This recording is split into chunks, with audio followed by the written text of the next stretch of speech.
Tatum to the basket. Milwaukee calls time. Welcome into Celtics post-game live. Eddie House, Amina Smith here with the Celtics for the win against the Milwaukee Bucks, 122-119, and it came down to the wire for this Celtics team. And then, you know, throughout the game, Eddie, it really felt like the Celtics, they were trying to pull away. The Bucks still right there, two of the top teams in the East going at it. What did this win solidify for you? Well, it meant a lot because the game was in runs. You know, we made our run and we had a longer run than they had, and they made their run and came back.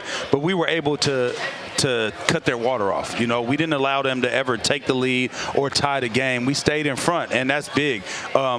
And we did it in different ways that we used to do. You know, we would just jack up threes and shoot threes. No, it's trying to get to the basket. It's taking our time and sharing the basketball, moving, and then getting stops on defense, contesting shots and things like that. So I really like this win. I know that in the fashion, we should have won by more, you would think, but a W is a W is a W. Right. And at the end of the day, we're showing that we can win in a multitude of ways. It was an ugly win for this Celtics team because you don't want to see it go down to the wire like that, but what ugly. It was a little come on, they should have won. A W is cute to me. A W is cute to me too.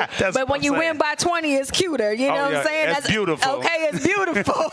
You know, this Bucks team, they stayed in it the entire matchup. Eddie, what allowed the Bucks to kind of try and keep this game close? Well, you think you got Bobby Portis, championship pedigree. You got, we know Dame Lillard, top 75 player. So those two guys really stepped up for them. Connaughton kept the ball alive a couple times, got a layup, you know, kept offensive rebound alive when they were trying to come back there at late in the game. But those two guys in particular were the ones that spearheaded that comeback, and they made all the plays down the stretch for the Milwaukee Bucks. And we saw some big plays out of Jaylen Brown as well. He's with Abby Chin after this win. Jaylen, you took on the challenge of guarding Damian Lillard pretty much this entire game. Take me through that final stop at the rim that closed this game out.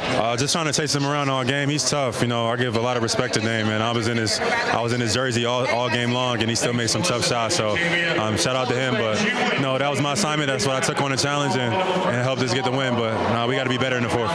You guys did hold them off. What's different about this team this season in the clutch? I just think that we got different lineups, different team. We got Porzingis, we got Drew, who wasn't out there today, but we got guys that can make a difference. So we just play with poise, take our time, and get some good shots. I thought tonight we got some good looks in the fourth. We just couldn't get a stop. But we didn't panic, we didn't rush. We got some good offense. So credit to Milwaukee though, they played good tonight. I know how close you are with Peyton and how much joy it brings you to see him shine. What kind of boost did he give this game? Peyton was balling tonight, man. And like games like this where it's like two physical teams, it's like the other guys that make the difference. For Milwaukee, it was Bobby Portis. For us, it was Peyton Pritchard. You know, he's been doing the night in and night out, and he deserves some credit. Finally, Jaylen, did you know you guys have not lost to an Eastern Conference team in this building this season? How much pride are you taking in that streak? I didn't know that, but it means a lot, but we got to keep that up going into the playoffs. So obviously, this is a new team, new year, but it's been a blessing to be on this squad. So we just got to keep it up. Starts on defense, and we continue it on offense, and try to find a way to win. Jaylen, thank you. Congratulations. Thank you. And Jaylen Brown yet again locked in on defense for this matchup against the Milwaukee Bucks. He said he was in Damian Lillard's jersey, and I laughed when he said that, Eddie, because it just reminded me of the commitment that Jaylen Brown talked about on the defensive end of the floor. How did that show up tonight? Well, he made it tough. Like, you know, Dame was 11 for 21, had 32 points. He made some buckets, but a lot of those shots were tough. And you could live with a guy making tough shots if you're doing everything right defensively. The team is in the right place defensively, and you're carrying out your defensive game plan. And, you know, that's the reason why Dame is a top 75 player. He still finishes with 32. But that was probably the toughest 32 I've seen Damian Lillard have. Yeah. I haven't seen him have 32 that tough. And it was because Jaylen Brown was in his jersey. Yeah. You know, everywhere he went, he made sure that he at least felt him. If it wasn't being physical with him, it wasn't contesting his shot, it was just denying him, whatever it was that he was doing to try to take him out of his rhythm. I mean, if somebody wasn't watching this game and they just looked up and said, oh, damn, Dame Lillard had 32, Jaylen Brown really didn't do anything. No, if you watch the game, you could see the effect that Jaylen Brown had on him. And Damian Lillard really didn't start getting those shots until the second half of this matchup. All right, let's take a look at that late execution in the fourth quarter and see how it all went down for this Celtics team. Up by 3 at this point. Jason Tatum attacking, something we don't see very often from Jason Tatum, but then he gets a drive and foul right here, and then obviously going to get those 2 buckets at the free throw line. And then again, Jason Tatum driving again to the basket late in the fourth quarter. That makes it 114 to 107. And then Kristaps Porzingis on this next play, you're going to see him with this offensive rebound. Kristaps Porzingis at the right place at the right time, being so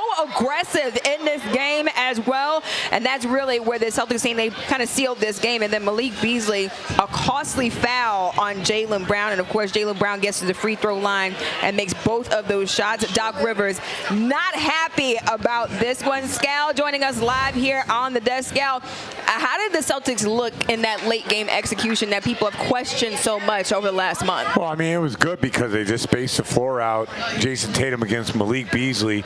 Tatum didn't rush. Tatum didn't settle for a step-back jumper. It's just like, you know what?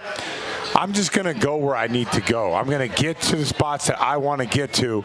And if you don't come help, I'm going to go all the way to the rim. So I think when people talk about the Celtics, talk about Tatum late in games, I think it's the pull-up step-back jumpers that they're mad at. But in that situation, I really liked his poise of saying, I'm going to get the shot that I want. And no one on the Bucks came. He read the defense, and he got layups out of it. And I think people can all live with that. Eddie, what stood out to you about Jason Tatum in that late game execution? Just everything that he just said. I think it was one time today that he took a bailout shot. And I think it was Dame Lillard was guarding him. It was in the first half. It was on the left side of the floor. And he went, you know what I'm talking about? He did that turnaround jumper. And it was enough time to where he could have got downhill and got to the basket like he did late in the game. And I think seeing him making those adjustments on the fly, for the most part, you got to think that we're watching this is a young man, right? When he came into the league, he's super young, so he's constantly developing and constantly getting better, constantly processing the game a little bit different. And so, for me to see him do that when he got that matchup, the favorable matchup in the first half, then he took a turnaround jumper, and I know that he was thinking to himself like, man, I could have probably got to the basket. In the second half, he made that adjustment, got to the basket, especially with your boy Beasley out there. Can't guard you or me, huh? Wait a minute. Don't think we forgot. Well, I mean, he can't guard you. Look, and I seen your handle. Look, you know what? That's my dang on my last thing. I said he can't guard you. I said he can't guard you. Look, I'm so used to Eddie talking about my handles because child, it's not good. All right. Okay, so what do you make of us, the fourth quarter before those moments? I mean, it was a weak 2-3 zone, but we just settled every time. Yeah, if Derek White made some threes, I like those, but we went back to, I get it, like you don't want to sprint the ball up the court and everything like that, but I just felt like once a team goes 5-0, they were 7-0, now they're 9-0, 11-0, 15-2. Yeah. What are we doing at that point, right? I feel you with that. That like, it's a weak 2-3 zone that we're like taking the bait for it. I just didn't like the way. That game could have went a lot of different ways at the end, but Tatum came through, delivered, they missed a few shots, whatever. You remember what Doc used to tell us when teams used to run 2-3 zone against us? Yeah. They can't guard us. Yeah. That's the whole reason why they run the zone. They can't guard us, right? I thought we got good looks. We just didn't make the shots. Derek White had some really good looks, but we didn't make them. But at the same time, I'm with you. We could attack a little bit more, especially when it's like 1 possession, 2 possessions, 3 possessions. Yeah. You can make a difference. I didn't love the way we closed that game out. And then all I could think about is like, dang, Giannis Antetokounmpo sitting at home. That's what I was thinking about also. We should be sending a message. He's not even out there on the floor. You talk about the Bucks and that offense. They outscored the Celtics 36-21 in that fourth quarter, although the Celtics found a way to win this game. And Scal, What allowed the Bucks to pretty much have their way in that fourth quarter to get back in this game and have the chance to win? So they made some tough shots. Like, I'm going to give them credit. Like, they made some tough plays, but I just think it was us taking our foot off the gas. And I get it. We don't need to sprint the ball up the floor when you're up by 18, but there is a time where we're supposed to play with a little bit more swag once a team goes 6-0 on us, right? You could still, I really wanted to send a message to the Bucks, and it just never felt like we were going to get to that point where we were going to send that message. Eddie, did this game give you any confidence about seeing the Bucks in the postseason, this Celtics team? Yeah, because I look at their team, and it's Bobby Portis, okay, and it's Chris Middleton, and I know Giannis. Those are probably the guys that you got to really, really worry about scoring the bulk of their points. You're going to have to, the ancillary players like the Brook Lopez, the Crowders, you got to try to keep their water as low as possible, you know what I mean, and try to cut that off. But it's still a win. I thought, we took care of the basketball. Sure, we did. And so when I look at everything in totality, a win is a win is a win is a win. I would love to have made a statement, right? I would have loved to come out there but you got to give that's a another there's a championship team over here. Like how difficult? Because I'm thinking about the playoffs. How difficult, Scal, do you think that matchup will be? 7-game series between the Celtics and the Bucks, even though the Celtics are head and shoulders above everybody else in the East. So if this is game one, how you feeling? No, so I and like. it's game one without Giannis, though. That's what I'm. Okay, so here's the thing. Bucks weren't on my radar at the beginning of the year when I was killing their defense. You guys remember that? You guys still making fun of me about that, right? Then I was like, wait a minute. Bucks are trending a certain direction.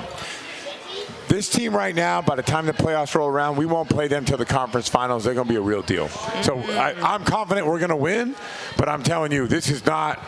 They ended up as a team that's going to be a physical, hard-fought 6-7 game series that we're going to have to bring it, as opposed to what I thought. Nah, they're not on our level. I think they're closer than I thought.